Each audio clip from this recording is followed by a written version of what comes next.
પછી શું થયું એ કહીશ મને? તું મળવા ગઈ હતી પછી કઈ વાત તો આગળ વધારીશ કે નહીં? મને એમ હતું કે છોકરી મારી વાત સાંભળશે, પણ એણે પણ મારી વાત ન સાંભળી. એણે એની બેનપણી પેલી આંધળી છે એનો પક્ષ કે છે ને મને વાત કરી કે ક્યારેય નહીં બને આંટી. મને એમ હતું કે તમે તમારા દીકરાનું સારું વિચારતા હશો, એના પ્રેમને સ્વીકાર કરીને તમે એની સાથે લગ્ન કરાવશો. મને એ ખબર નથી પડતી કે એટલી તો ખબર પડી જોઈએ ને કે કોઈ પણ માવતર પોતાના દીકરા માટે કોઈ આંધળી છોકરી સાથે લગ્ન કેવી રીતે કરાવી શકતું હશે? તું શું કીધું છોકરીએ? ના પાડી દીધી. પૈસાની ઓફર પણ કરી છે કે તારી બેનપણીને કહે છે કે જેટલા રૂપિયા જોતા હોય એટલા અમે એને આપવા તૈયાર છીએ, પણ મારા દીકરાને છોડી દે, મારા દીકરાનું નામ ભૂલી જાય. પણ મને નથી લાગતું કે શક્ય બનશે. એ છોકરી આપણા દેવાંગનો પીછો એમ નહીં છોડે, પણ કાંઈક વિચારવું પડશે. આ આપણો છોકરો છે ને એ આંધળો થઈ ગયો છે, આ આંધળી પાછો. હું જાણે શું કરું ને એ જ નથી સમજાતું મને. હદ છે બધી. માણસોને સમજાવી શકાય, પણ આ પેટના જડેલા દીકરાઓને સમજાવવાને એટલે સમય જતા બહુ કાઠું પડે છે. દીકરાઓ ક્યારે પોતાના માવતરનું વિચારતા જ નથી કે માવતર એ આવો ફેસલો લેશે તો શું વિચારશે લોકો, શું જવાબ આપશે લોકોને? હાવ દામિની, હાવ શાંતિથી આ તરફ. શું કામ આવી છે અહીંયા? અને શું કામ એને લઈને આવ્યો છે અહીંયા? અક્કલનું પ્રદર્શન કરવું છે તારે? હજી આટલું બધું તો કરી લીધું, હજી પણ અને છોડવા નથી માંગતો? પ્રદર્શન તો તમે લોકો કરી રહ્યા છો, મારી પાસે એવો ફાલતુનો ટાઈમ નથી. અને આ તમે જ કહેતા હતા ને કે તમે જ્યાં કહેશો ત્યાં જ મારે લગ્ન કરવા પડશે, તો મારા લગ્ન થઈ ચૂક્યા છે. શું દિવાંગ, શું બકવાસ કરે છે તું? ભાનમાં તો છે ને? તું કેવી રીતે આંધળી છોકરી સાથે લગ્ન કરી શકે? આંધળો થઈ ગયો છે, આંધળો. આંટી આની પાછળ આ છોકરો આંધળો થઈ ગયો છે. જો મેં દેવાંગને જો છોકરી, તું જે પણ ઈરાદાથી મારા દીકરાને ફસાવી રહી હોય ને તો રહેવા દે છે. તારે જેટલા રૂપિયા જોતા હોય ને એટલા હું તને હાજર કરી દઈશ, પણ તું મારા દીકરાનો પીછો છોડી દે. ઓફર કરીને આવ્યા હતા ને? હા, ઓફર કરી હતી ને તમે? શું પરિણામ આવ્યું તમે જોયું નહીં?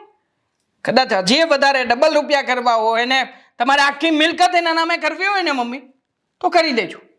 એનાથી એને કોઈ ફરક નથી પડતો.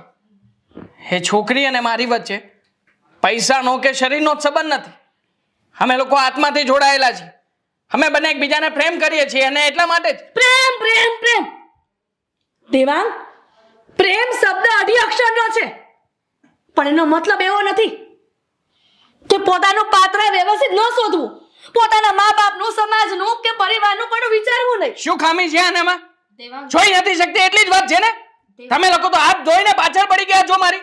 જ્યારે હોય ત્યારે મને નથી દેખાતું, માની લઉં ચાલો કે મને નથી દેખાતું, પણ તમે તો જોઈ શકો છો ને? તમે તો જોવાનો પ્રયત્ન કરો કે છોકરીની હાલત કેવી છે, એના ઘરની પરિસ્થિતિ કેવી છે. અને કદાચ મારા જેવો વ્યક્તિ એની લાઈફમાં આવશે તો શું ખોટું કરું છું? તમે કહો ને. આવી છોકરીઓને એ જ જોતું હોય કે સારા છોકરાઓ પટાવો અને બસ એને ફસાવીને લગ્ન કરી લો, અને લગ્ન પછી આ બધી મિલકત એને નામે કરાવી દો. આંટી હું એવી છોકરી નથી. મેં દેવાંગને ના જ પાડી હતી, પણ દેવાંગ ના સમજ્યા અને જીદ લઈને બેસી ગયા કે મારી સાથે જ લગ્ન કરશે. જો તમારા લોકોની મરજી ન હોય ને તો અમે લોકો લગ્ન નહીં કરીએ. નહીં દામિની, એવું ક્યારેય નહીં બને. એટલે આમ પણ હરેક વ્યક્તિએ પ્રેમમાં પરીક્ષા આપવી જ પડતી હોય છે. વાહ વાહ બેટા વાહ. તું આટલો બધો મહાન થવાની કોશિશ શા માટે કરે છે ને એ જ મને સમજાતું નથી. તમને લોકોને હું એટલા માટે જ નડું છું ને પપ્પા, કે આ છોકરી જોઈ નથી શકતી અને હું જોઈ શકું છું. એ જ પ્રોબ્લેમ છે ને. ખમો એક મિનિટ. અરે દેવાંગ, તું કેવા માંગે છે? જો છોકરી, છેલ્લી વોર્નિંગ આપું છું, અને ઘરમાંથી નીકળી જજે. મારા દીકરાને ભૂલી જજે. અને સાંભળ, આજ પછી આ ઘરનો ઉમરો ક્યારેય જોયો છે ને અને કોઈને પણ લઈને આવી છે ને તો અમારા જેવું ભૂંડું કોઈ નથી. હું જતી રહીશ આંટી, પણ ખાલી એકવાર દેવાંગ ક્યાં છે? દેવાંગ! તારા પ્રેમમાં કાંડો થઈ ગયો છે મારો છોકરો, પાગલ થઈ ગયો છે. દેવાંગ ક્યાં છે? દેવાંગ! બસ તમને એમ જ લાગે છે ને કે કરવા માંગે છે તું? હું જોઈ શકું છું એ જ તે સૌથી મોટી પ્રોબ્લેમ છે ને પપ્પા. એટલે દેવાંગ એટલે હવેથી તમારો દીકરો પણ આંધળો થશે. એટલે તું હું આંધળો થઈ જઈશ, હું નહીં જોઈ શકું એટલે બધું દેવાંગ! તમારે દેવાંગ! પપ્પા એ મારવા માંગુ છું કે તમે નથી સમજતા. તું શું કરે છે બેટા? મારા પ્રેમની સાબિતી આપું છું પપ્પા કે મારે મારી આંખ ખોવી પડે ને તો ખોવા માટે તૈયાર છું મમ્મી. પણ શું મળશે તમને લોકોને કહો ને? કદાચ અમે બંને એક સરખા થઈ જઈશું તો શું મળશે તમને સાબિત કરવા માટે? હા બેટા ના, હું તને આવું નથી કહેવા માંગતા. સાંભળ્યું? આપણો છોકરો પરીક્ષામાં પાસ થઈ ગયો, એ જીતી ગયો અને આપણે હારી ગયા. પરીક્ષા? શું વાત કરો છો તમે? હા બેટા,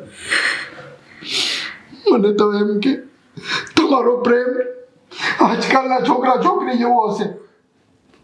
મને નહોતી ખબર બેટા કે તું આ છોકરીને હદથી પણ વધારે પ્રેમ કરે છે. તું આ છોકરી વગર નહીં રહી શકે. મેં તને કીધું હતું ને કે દેવાંગ મારો છોકરો છે. એ કરે જોયા કરે વગર કોઈની સાથે પ્રેમ કરે નહીં. હવે તો આ છોકરીને આપણે અપનાવી જ રહી, અને અપનાવવા માટે જ નહીં, અમે એને દિલથી સ્વીકાર કરીએ છીએ. પણ બેટા ભવિષ્યમાં ક્યારે આવું પગલું નહીં ભરતો. બેટા તારાથી વિશેષ અમારે બીજું શું છે? તું છે તો અમે છીએ. હવે ક્યારે આવું ગાંડું પગલું નહીં ભરતો બેટા. સમજાવ તારા દીકરાને. હા પછી ક્યારે તમે લોકો પણ કોઈ વ્યક્તિનો વિરોધ નહીં કરતા? ક્યારેય નહીં. આ જિંદગી તારા માટે બેટા કુરબાન કરી હતી.